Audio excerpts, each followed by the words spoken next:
మంత్ర, యంత్ర, తంత్ర, మూలిక, రుద్రాక్ష, నవరత్న, హోమ, క్రియ, జ్యోతిష్య, వాస్తు, హస్త సాముద్రికాలచే బ్రహ్మాస్త్ర పరిష్కార మార్గం. శ్రేయం గురుదత్త. ఆత్మీయులందరికీ స్వాగతం. ఈ తాంత్రిక ప్రపంచంలో, సాధనా ప్రపంచంలో, ఈ దేవతా ప్రపంచంలో సాధకులందరికీ కూడా, సాధకులు అంటే శక్తివంతమైనటువంటి విద్యలు తెలిసినటువంటి వారికి మాత్రమే. విద్యలు తెలుస్తుంటాయి అందరికీ, కానీ శక్తివంతంగా తెలిసినటువంటి వారికి చాలా స్పష్టంగా ఉండేటువంటి విధానం ఏమిటంటే అఘోర కాలికి ఎదురు అనేటువంటిది ఉండదు అని. అఘోరకాళి మహాశక్తివంతంగా ఉంటుంది.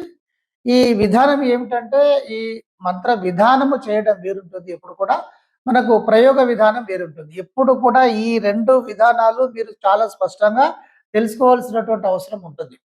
ఒకటి సాధన చేసుకుంటూ వెళ్ళడం. సాధన చేయడము అంటే వేరే ఏదో కాదు, ఏదైనా ఒక దేవి లేదా దేవతకు సంబంధించినటువంటి ఒక మంత్ర విధానము తీసుకొని, మంత్రము అంటారు మనము, శ్లోకము తర్వాత మంత్రము, ఈ మంత్రము అనేటువంటిది తీసుకొని మనము సాధన చేస్తూ వెళ్ళిపోవచ్చు. ఈ సాధన చేసేటువంటి సందర్భంలో ఎలాంటి దేవి లేదా దేవతా శక్తి అయినప్పటికీ కూడా మీకు ప్రొటెక్షన్ ఇస్తూనే ముందుకు తీసుకువెళ్తుంది మిమ్మల్ని. ఇది గుర్తుపెట్టుకోండి, మీకు రక్షణ కల్పిస్తూనే మిమ్మల్ని ముందుకు తీసుకెళ్తుంది. ఏమిటి అంటే ఈవెన్ అఘోరకాళి కావచ్చు, నారసింహ కావచ్చు, మీరు తారాదేవి కావచ్చు, దశమహావిద్యలు కావచ్చు, వారాహి, ప్రత్యంగారి, నికుంభల, శృంఖలాదేవి, కాళరాత్రి, మీరు ఏది తీసుకున్నా కూడా చాలా శక్తివంతంగా మిమ్మల్ని ముందుకు తీసుకువెళ్ళడం అనేటువంటిది జరుగుతుంది. ఇక అంటే ఇక్కడ చాలా మందికి తెలియనటువంటి విషయం ఇంకొకటి కూడా ఉంటుంది. మీరు ఏ దేవి లేదా దేవత శక్తివంతమైనటువంటి మంత్రం తీసుకుంటే ఖచ్చితంగా వాచసిద్ధి అనేది కూడా ఖచ్చితంగా కలుగుతుంది. మీరు చేసుకుంటూ వెళ్ళాల్సిందే. మంత్ర విధానం చేసుకుంటూ వెళ్ళిపోతే సరిపోతుంది. మీకు ఎలాంటి ఇబ్బంది అనేటువంటిది ఉంది. ఇబ్బంది ఎక్కడ వస్తుంది? ఇబ్బంది ఎక్కడ వస్తుంది అంటే ప్రయోగం చేసినప్పుడు వస్తుంది. ప్రయోగానికి మంత్ర సాధనకు తేడా ఉంటుంది. ప్రయోగము అంటే ఒక అమ్మవారిని ఒక తాంత్రిక విధానం ప్రకారం కావచ్చు, లేకపోతే ఇతరత్ర విధానాల ద్వారా, ఇటు దక్షిణాచారంలోను, ఇటు వామాచారంలోను, ఏ ఆచారం అయినప్పటికీ కూడా మనము ఆవాహన చేసి మాకు ఈ పని కావాలి అని చెప్పేసి పంపించడం. దాంట్లో షట్క్రియలు అనేటువంటివి ఉంటాయి. మన కార్యక్రమాలు ఏముంటాయి? చెడును ఆపడము, లేదా చెడు ఉంటే తీసివేయడము, చెడు రాకుండా ఉండడము, చెడును స్తంభింపజేయడము, చెడు పూర్తిగా లేకుండా చేయడము, మనకు ఐశ్వర్యము, ఆరోగ్యము, ఆనందం ఇత్యాది అన్ని కూడా కావాలని కోరుకోవడము, మన సంపద పెరగాలని కోరుకోవడము, మన పిల్లలు, కుటుంబము, మనకు సంబంధించినటువంటి వాళ్ళంతా కూడా ఆశ్రమము లేకపోతే ఇత్యాది కనుక ఉన్నట్టయితే శిష్యులందరూ చాలా శక్తివంతంగా ముందుకు వెళ్ళాలని కోరుకోవడము, ఈ ఇత్యాది తప్ప ఇంకా ఏముంటాయి బిడ్డ? కనుక వీటన్నిటినే మనం షట్ప్రయోగ విధానాల్లో మనము చెప్పడం జరుగుతూ ఉంటుంది. అనాదిగా ఇది నడుస్తూ ఉంది. ఈ విధానం అనేటువంటిది బహుళ ప్రచారంలో ఉంది. ఇక మనం డైరెక్ట్గా మనం విషయానికి వచ్చినట్టయితే, ఈ విద్యకు సంబంధించినటువంటి విషయాలలో మీరు కనుక ఏదైనా ప్రయోగము చేసిన సందర్భంలో దానికి సంబంధించినటువంటి సిస్టము, విధానము అంతా తెలుసుకోకుండా, లేదా మీకు మీరే ఇంకా ఇత్యాదిగా ఏదైనా చేసినా అది మీకు ఇబ్బంది అయ్యేటువంటి ప్రమాదం ఉంటుంది. ఒకటి. రెండవది, ఒక ప్రయోగం చేసిన సమయంలో అక్కడ కనుక శక్తివంతమైనటువంటి ఎవరికైతే మనం చేస్తామో అతను కనుక విపరీతమైనటువంటి ప్రొటెక్షన్లో కనుక ఉంటే, లేదా కొంతమందికి గురువులకు కూడా నడుస్తూ ఉంటుంది. అలా ఎవరైనా ప్రయోగం చేసినా, చేపించినా, ఆ గురువు కనుక చాలా శక్తివంతంగా ఉన్న సందర్భంలో, ఆ గురువు కనుక చాలా తెలియగలవాడు, సాధనాపరుడు, యుక్తిపరుడు కనుక అయినట్టయితే అది రివర్స్ కొట్టడం అనేది జరుగుతుంది. దానివల్ల ఇబ్బంది అవుతుంది. ఎవరికి ఇబ్బంది అవుతుంది? విద్య తెలిసి ప్రయోగం చేసి వదిలేసినటువంటి అర్థమైందా? ఇక జపం చేసుకునేటువంటి వారికి అదంతా ఏది ఉండదు. జపం చేసుకుంటూ వెళ్ళిపోతూ ఉంటారు. అన్నిటినీ అమ్మవారు అంత సమయము, సందర్భం చూసుకుంటూ ప్రొటెక్షన్ చేసుకుంటూ ఉంటుంది. మీకు మీరు సాధన చేసుకుంటూ ఉంటారు. మీకు ఎవరైనా మిమ్మల్ని దృష్టిలో పెట్టుకొని ఇబ్బంది చేయడానికి ప్రయత్నం చేసి అమ్మవారు ఆపడం అనేటువంటిది జరుగుతుంది. ఇది మీరు గుర్తుపెట్టుకోవాల్సినటువంటి అవసరం. ఏ దేవి దేవత అంటే మీరు ప్రయోగం చేయట్లేదు ఎవరిపైన, మీరు చేసుకుంటూ వెళ్ళిపోతూ ఉన్నారు. అయినప్పటికీ కూడా మీకు ఎవరైనా కూడా వారి వల్ల మాకు ఇబ్బంది అవుతుంది తల్లి లేదా తండ్రి మీరే చూసుకోండి అంటే వాళ్ళు సమయానుకూలంగా చూసుకుంటారు. అసలు మీకు ఎలాంటి ఇబ్బంది అనేటువంటిది ఉండదు. ఒక ప్రయోగం తిరగబడి అవుతుందే తప్ప ఒక జపము ఎప్పుడు కూడా అలాంటిది జరగడానికి అవకాశమే ఉంది. ఇది చాలా స్పష్టంగా గుర్తుపెట్టుకోండి. సాధన పట్ల కొన్ని విషయాలు తెలియాలి. ఇక అఘోరకాళి, అఘోరకాళి అనేటువంటిది మామూలు విధానం కాదు. ఇక్కడ దుర్గా ఇప్పుడు దేవతలందరూ కూడా ఈ నెగెటివ్ ఎనర్జీ ఇక్కడ ఏం లేదు. దేవతలు అంటే పాజిటివ్ ఎనర్జీ. ఈ రాక్షసులు అంటే నెగెటివ్ ఎనర్జీ. రెండే వైబ్రేషన్స్ ఉంటాయి. ఒకటి పాజిటివ్ ఉంటుంది, ఒకటి నెగెటివ్ ఉంటుంది. మనకు తెలిసిందే కదా! ఒకటి ప్లస్ ఉంటుంది, ఒకటి మైనస్ ఉంటుంది. ఇక వేరేది ఏమి ఉండదు.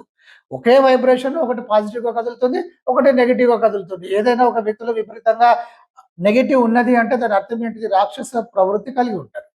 రాక్షస ప్రవృత్తి కావచ్చు, ఇలా లేదైనా గుణము అనేటువంటిది ఇక్కడ ప్రవృత్తికి సంబంధించినటువంటి అంశము కాకపోయినప్పటికీ కూడా ఒక రజోగుణంలో ఉన్నారనుకోండి, ఎమోషన్‌లో ఉన్నారనుకోండి, ఆ ఎమోషన్ కనుక వదిలేస్తే అతనిలో ఉండేటువంటి కొంత ఇబ్బందిని తొలగించుకున్నట్టే. అంటే ఇక్కడ రాక్షసత్వము ఒక వ్యక్తిలో ఉన్నప్పుడు ఆ రాక్షసత్వాన్ని తీసేస్తే అతడు దైవత్వం వైపు ప్రయాణించేటువంటి అవకాశం ఉంటుంది. దేవతా శక్తి విధానం కనుక తీసుకున్నట్టయితే అతనిలో పాజిటివ్ అనేది నిండిపోతుంది. అంటే పాజిటివ్‌కు, నెగెటివ్‌కు ఉన్నది ఒకే ఒక విధానము.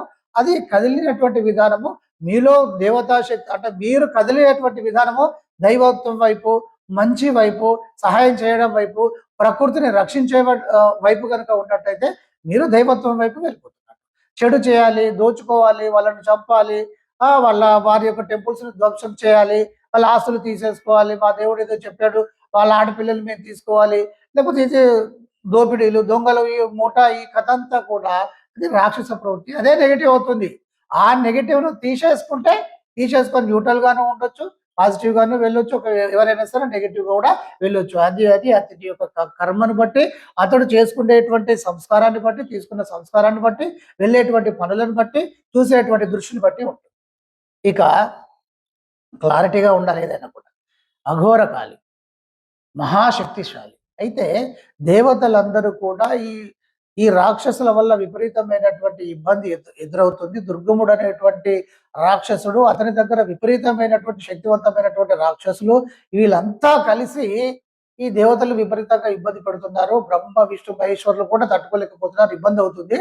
మరి ఆది పరాశక్తి కావాలనేటువంటి ఉద్దేశంతోని వీరందరూ కూడా ఈ ప్రార్థన అనేటువంటిది చేయగా అప్పుడు ఈ అమ్మవారు ప్రత్యక్షం కావడం జరుగుతుంది. ఆ అమ్మవారి పేరే దుర్గామాత, దుర్గాదేవి.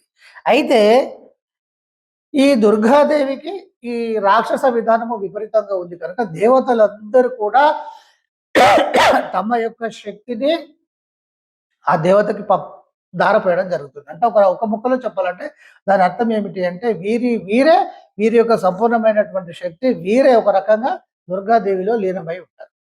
ఈ దుర్గాదేవి యుద్ధం చేసేటువంటి సందర్భంలో ఏ పరిస్థితి ఎలా ఉత్పన్నమవుతుంది, దానికి తగినటువంటి సమయంలో తగినటువంటి దేవి లేదా దేవతను తనలో నుండి పంపించడం జరుగుతుంది. వారు అది నిర్మూలన చేయడం అనేటువంటిది జరుగుతుంది. ఇది విధానం. ఇక ఇక రక్తబీజుడు అనేటువంటి ఒక మహారాక్షసుడు ఉంటాడు. అతడికి ఉండేటువంటి ఒక మహా వరం ఏమిటి అంటే తనలో ఉండేటువంటి ఒక రక్త చుక్క గనక భూమి పైన పడినట్టయితే అందులో నుండి అంతే శక్తివంతంగా, మహాశక్తివంతంగా, అంతే మహాశక్తివంతము ఎదుర్కోవడం అతి కష్టము, దుర్లభమా అనేటువంటి విధంగా ఉండేటువంటి మరి ఒక రక్తబీజుడు వస్తాడు. ఒక రక్తబీజుని చంపినప్పుడు ఎన్ని రక్త చుక్కలు అలా నేల మీద పడతాయి. 100 పడ్డాయి అనుకోండి, మళ్ళీ 100 మంది లేస్తారు. ఆ 100 మందికి ఎవరికి గాయమైనా కూడా మళ్ళీ అది ఇంకొక 100 మందో, 1000 మందో, 1,00,000 మందో అలా లేస్తూనే ఉంటారు. ఇలా దుర్గాదేవి ఈ యుద్ధం చేసేటువంటి సమయంలో ఈ రక్తబీజుని యొక్క విధానము ఈ విపరీతంగా కింద రక్త చుక్కలు పడుతూ విపరీతంగా చెలరేగిపోతూ ఈ రక్తబీజుడే కొన్ని లక్షల కోట్ల సైన్యం కావడం అనేటువంటిది జరుగుతుంది. అయితే ఈ రక్తబీజుని సంహరించేటువంటి ఉద్దేశంలో తనలో ఉండేటువంటి కాళీ స్వరూపం దశమహావిద్యలు ప్రత్యేకంగా ఉంటాయి. ఇక్కడ రాక్షసులను సంహరించడానికి ఎవరికి వారు ధారపోయడం అనేటువంటిది జరిగింది కనుక ఆయా సమయంలో రావాలి కనుక దుర్గాదేవి కాళికాదేవిని పంపించడం జరుగుతుంది. ఈ కాళికాదేవి వచ్చిన తర్వాత ఈ రక్తబీజుడు అనేటువంటి రాక్షసుని సంహరించడం అనేది మొదలుపెడుతుంది. అంతకుముందే రాక్షసుల్ని కొత్త కొత్త సంహరించుకుంటూ వస్తుంది. ఈ సమయంలో ఇతను రావడము ఇక ఈ రక్తబీజుని కూడా సంహరించడం మొదలుపెడుతుంది. కాళి అంటేనే శోషణ దేవత. కాళి అంటేనే సమస్తాన్ని శోషించుకుంటుంది.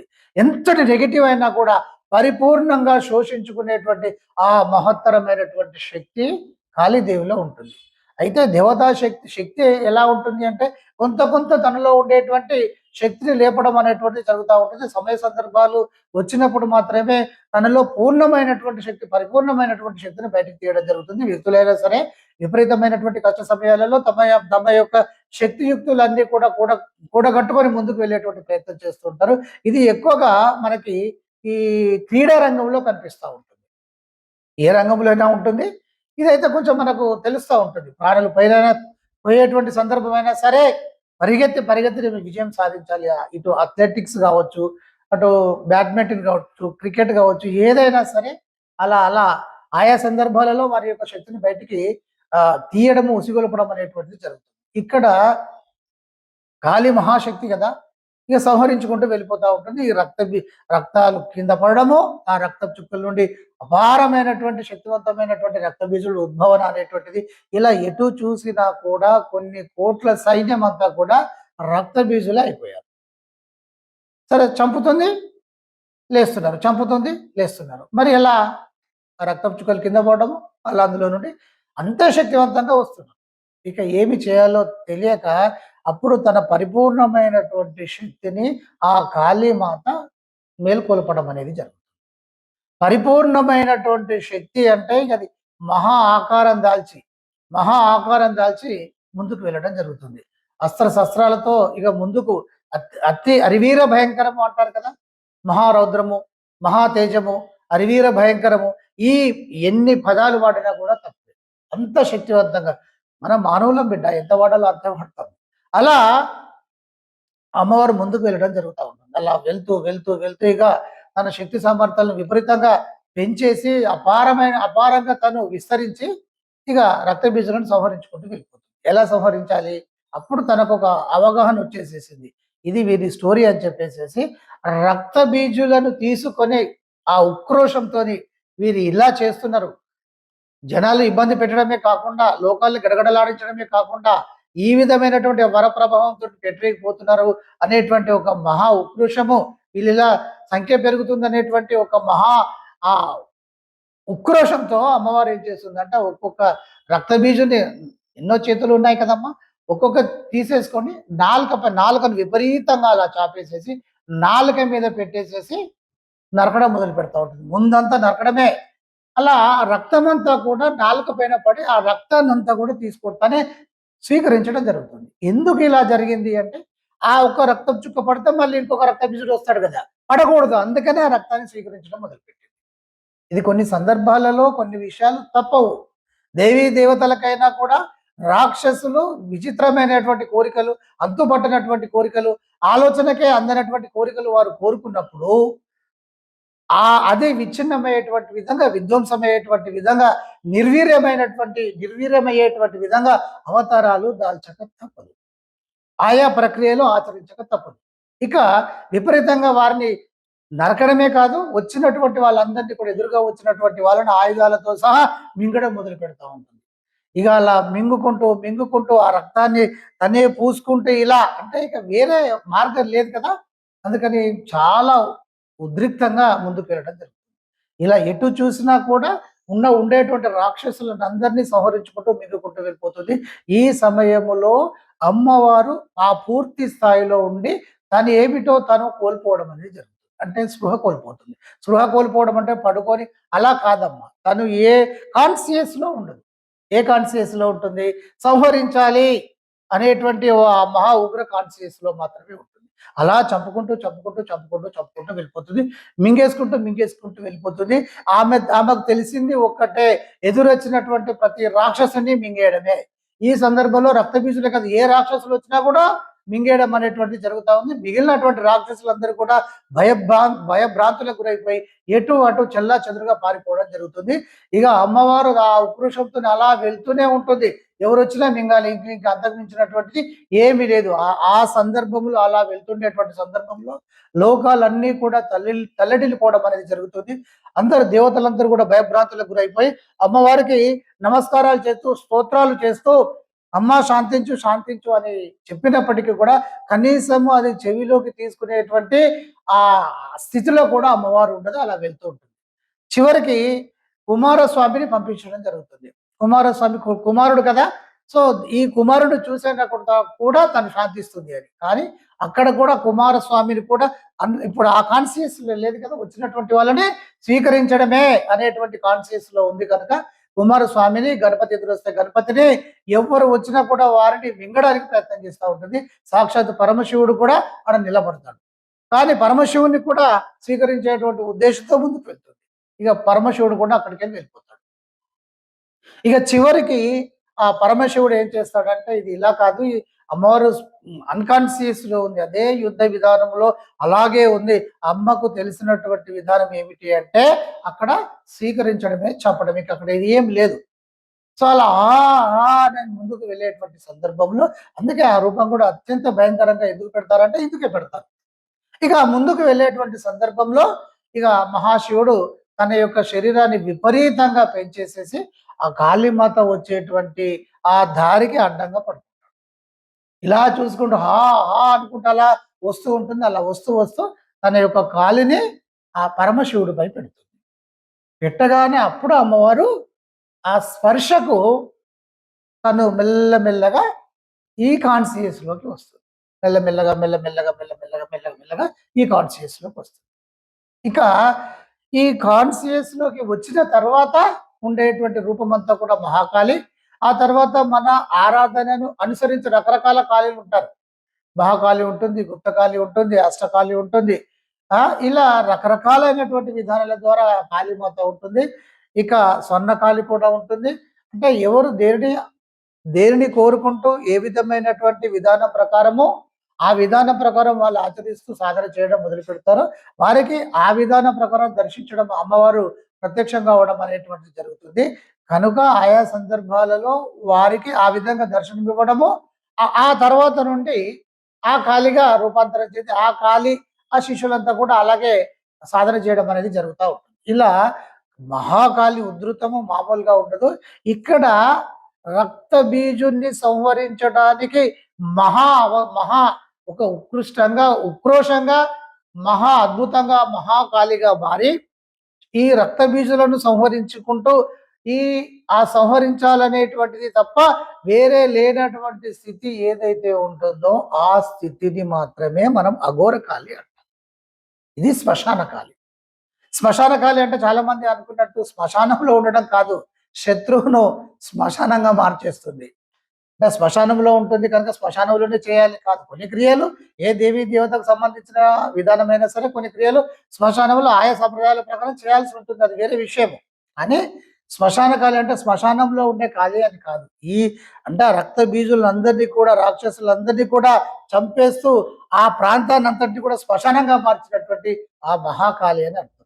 ఏ నెగటివ్ ఎనర్జీనైనా కూడా పరిపూర్ణంగా కూకటి వేలతో సహా పెగిలించి వేసేటువంటి శక్తి ఆ మహాకాళికి ఉంటుంది. నిత్య సాధన అనేటువంటిది మంత్ర విధానం మీకు ఇది అన్ని కూడా ఏం అవసరం లేదు. మార్వాడీలు మహాకాళిని చేస్తారు కదా, అలిదేవతలు వారు కూడా ఉపాసన చేస్తారు. ఎలా చేస్తారు?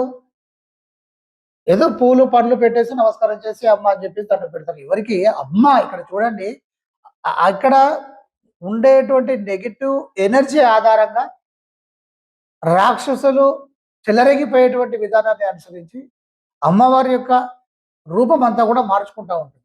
ఒకరు విపరీతమైనటువంటి బలంగా ఆయుధాలతో వచ్చేసి చంపేస్తామనంటే మన తలకాయని అయితే ఇవ్వం కదా చంపమని. సో అంతకంటే ఉధృతమైనటువంటి శక్తి సామర్థ్యాలతో ఇక్కడ రావాలి. ఇక్కడ దేవత రాక్షసులకు ఉండేటువంటి శక్తి లిమిటేషన్ గా ఉంటుంది. వారు ఏమైనా కూడా ఒక దేవి లేదా దేవత యొక్క ఇక్కడ శివుణ్ణి లేదా శివుని కోసం తపస్సు చేయడము, బ్రహ్మ కోసం తపస్సు చేయడం ఇలా చేసేసి వాళ్ళు వరాలు పొంది పేటరేగిపోవడము ఉంటుంది. కానీ ఈ వీరు కూడా ఈ రాక్షసులు కూడా తీసుకునేది ఆ శక్తి మూల శక్తి నుండే తీసుకుంటారు. దేవతలు కూడా అక్కడ నుండే. అయితే వీరు నిరంతరము వీళ్ళు ఎలా ఉంటారు, పాజిటివ్ ఆలోచన ధోరణితో ఉంటారు. ఎవరైనా సరే దేవతలలో ఎక్కడో ఒక దగ్గర పాజిటివ్ ఆలోచన తప్పినట్టయితే మిగతా దేవతలు కావచ్చు, త్రిమూర్తులు కావచ్చు, వారికి భంగం చేయడము, వారు కూడా పశ్చాత్తాపపడి తప్పును ఒప్పుకొని ఇక అక్కడ నుండి దాన్ని వదిలిపెట్టడము. ఎప్పుడైనా సరే అహంకారంపై ఇతరత్ర వచ్చినప్పుడు వాటిని తొలగించుకునేటువంటి మార్గంగా ఇక్కడ ఏదైనా ఎక్కువగా చేస్తే ఒక ముని శాపానికి గురి కావడము, మళ్ళీ వారందరూ కూడా మారడం, ఇదంతా దేవతా విధానంలో పాజిటివ్ లో ఉంటుంది. నెగిటివ్ లో అలా ఉండదు. నువ్వెంత అంటే నువ్వెంత అంటూ ముందుకు వెళ్ళడమే ఉంటుంది. అర్థమైంది కదా. ఇక్కడ అఘోరకాళి మామూలు శక్తి విధానం కాదు, మహాశక్తి విధానము. కనుక ఈ అఘోరకాళి ఈ విధానములో కనుక మనం సంధించినట్టయితే రెండే విధానాలు. అఘోరకాళిని ఎక్కువగా మారణ విద్యలకు వాడుతూ ఉంటారు. ఎందుకంటే అమ్మ ఆ విధానం ఉద్భవన జరిగింది అది. కనుక ఈ ఉద్భవాన్ని మనం పట్టుకొని మనం ఒక ప్రయోగాన్ని కనుక మనం చేసినట్టయితే ఆ సాధన సమయంలో ఆ కాళి అలాగే ప్రత్యక్షమవుతుంది. అందుకే మీరు అఘోరకాళి మంత్ర విధానం కనుక చేసినట్టయితే ఉద్రేక సంబంధమైనటువంటి విధి విధానాలే ఉండాలని చెప్పేది. అలాగే వేరే దేవతను మనము లక్ష్మి ఇప్పుడు ఆ లక్ష్మీ నరసింహను మనం ఉపాసన చేసామనుకోండి, లక్ష్మీ నరసింహ యొక్క విధానం అంతా కూడా బీజాక్షరాలు కావచ్చు, లేకపోతే చేసేటువంటి పెట్టినటువంటి అందులో పదాలు కావచ్చు, లక్ష్మీ నారసింహ కొంచెం ప్రశాంతంగా ఉండేటువంటి విధానం ఉంటుంది. అష్టముఖ గంటబీరుండ కావచ్చు, ఉగ్ర నరసింహస్వామి కావచ్చు, ఇతరత్ర వేరే ఉంటుంది. అంటే ఏ సందర్భంలో ఉద్భవన జరిగింది ఆ సందర్భాన్ని మనం అక్కడి నుండి పెగిలించుకొని మనం ప్రాణ ప్రతిష్టనో లేకపోతే ఆవాహన చేయడమో మనము ఏదైతే మన కామ్యం ఉందో అటువైపు పంపించేటువంటి విధానం. ఇదంతా ఒక అద్భుతమైనటువంటి సబ్జెక్టు పరిపూర్ణంగా తెలియకుండా సాధనలోకి దిగి ఇబ్బందులు పడేటువంటి వాళ్ళు చాలా మంది ఉంటారు. సో తెలిసినటువంటి వారు సరే చెప్పాలని ఉంటే అది బయటకు అనేది వస్తూ ఉంటుంది. శిష్యులే కాదు ఎవరైనా సరే సాధకులు ముందు విధానాలు తెలుసుకోవాలి. విధానాలు తెలుసుకుంటేనే మీరు ముందుకు వెళ్ళేటువంటి అవకాశం ఉంటుంది. మీలో భావనా శక్తి కూడా ఉంటుంది. ఈ భావన శక్తి తెలుసుకోవాలి, మంత్రశక్తి తెలుసుకోవాలి, కుండలి శక్తి తెలుసుకోవాలి. ఇవన్నీ తెలుసుకుంటేనే మీరు ముందుకు వెళ్ళగలుగుతారు బిడ్డ.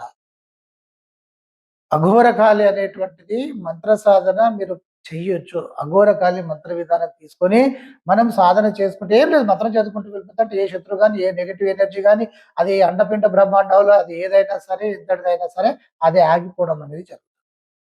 ఇక ఆగిపోవాల్సిందే. ఇక ప్రయోగము అనేటువంటిది చాలా క్లిష్టమైనటువంటి పరిస్థితి కనుక అది ఒక స్థాయికి వచ్చినటువంటి వాళ్ళు మాత్రమే తెలుసుకొని ముందుకు వెళ్ళేటువంటి ప్రయత్నం చేయాలి. లేనిచో ఈ అఘోరకాళి మంత్ర సాధన మాత్రం మనం చేయొచ్చు, ఏదైనా చేయొచ్చు. ఇది అఘోరకాళి అత్యంత శక్తివంతమైనటువంటి విధానము. అనాథకాళి అని ఎందుకంటారా అంటే ఆ అమ్మవారికి ఉంటుంది ఆ సందర్భంలో. చంపేసుకుంటే ఎవరు ఉండరు, ఏది ఉండదు. ఎవరు వచ్చినా కూడా తను స్వీకరించుకుంటూ వెళ్ళిపోతా ఉంటుంది. సమస్తమైనటువంటి రాక్షసులందరినీ భస్మీపటలం చేసింది ఒక్కతే ఉంటుంది. అందుకే తాను అనాథ, ఏది ఉండదు. ఇట్లా ఒక ఉత్కృష్టమైనటువంటి విధానాలు ఉంటాయి. ఈ కాళిని మాత్రం విద్యలకు ఉపయోగిస్తే మాత్రం సరిగ్గా ఉండకపోతే అయితే పంపించిందన్నా ఇబ్బంది అవుతుంది, లేకపోతే పంపించిన వాళ్ళకన్నా ఇబ్బందులు తప్పు. అందరికీ బ్లెస్సింగ్స్. మంత్ర, యంత్ర, తంత్ర, మూలిక, రుద్రాక్ష, నవరత్న, హోమ, క్రియ, జ్యోతిష్య, వాస్తు, హస్త సాముద్రికాలచే బ్రహ్మాస్త్ర పరిష్కార మార్గం.